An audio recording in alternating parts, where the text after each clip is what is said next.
Hello and welcome. Today I'd like to explore a question that many thoughtful and perceptive people eventually ask themselves. Why do individuals who later turn out to be unreliable, manipulative, or even harmful often appear trustworthy at first?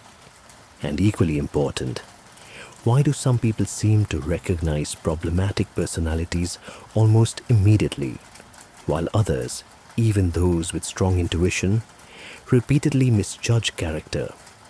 At first glance, this may seem like a failure of intuition, but in reality, the explanation is more nuanced.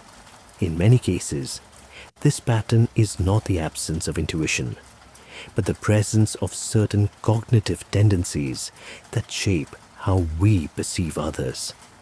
Let's look at two of the most significant ones. The first is projection.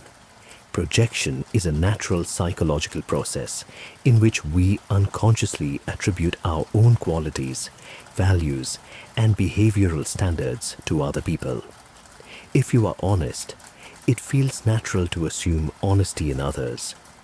If you are sympathetic, you expect empathy in return. If you are not inclined toward deception, manipulation, or betrayal, those possibilities may not immediately come to mind when evaluating someone else. This creates a subtle but powerful distortion.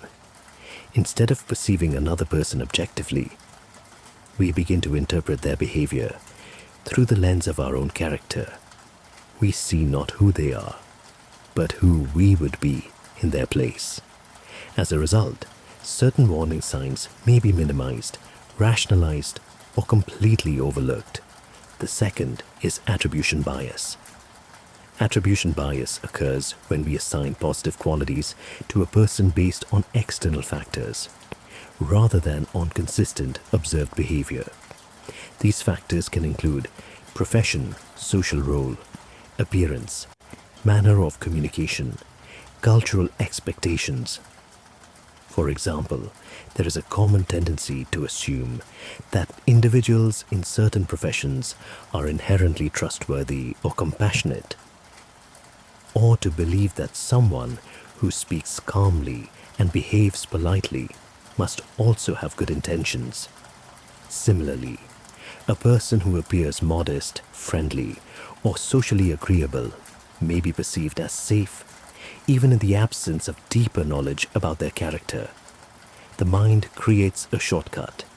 It fills in missing information with assumptions that feel logical, but are not necessarily accurate. And once that initial positive image is formed, it can be surprisingly resistant to change, even in the presence of contradictory evidence. It is important to emphasize that these mechanisms are not signs of weakness or lack of intelligence.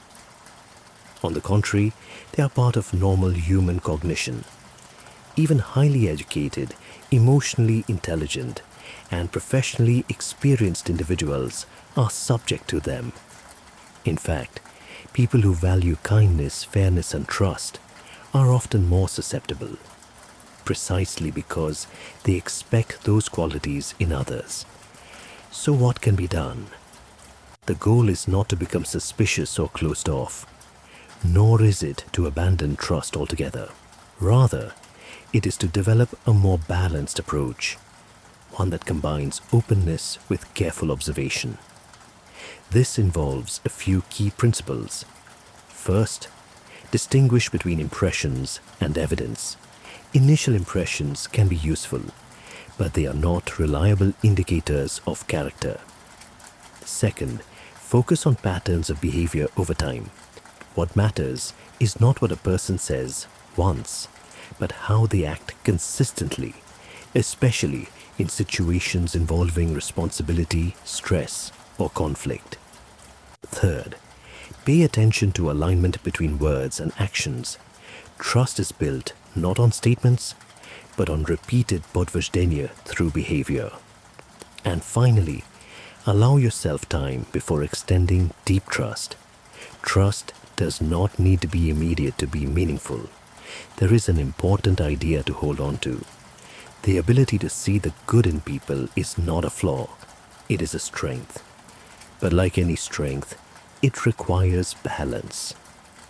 When combined with awareness, reflection, and a willingness to observe reality as it is, rather than as we wish it to be, this quality becomes not a vulnerability, but a foundation for building healthy, stable, and trustworthy relationships.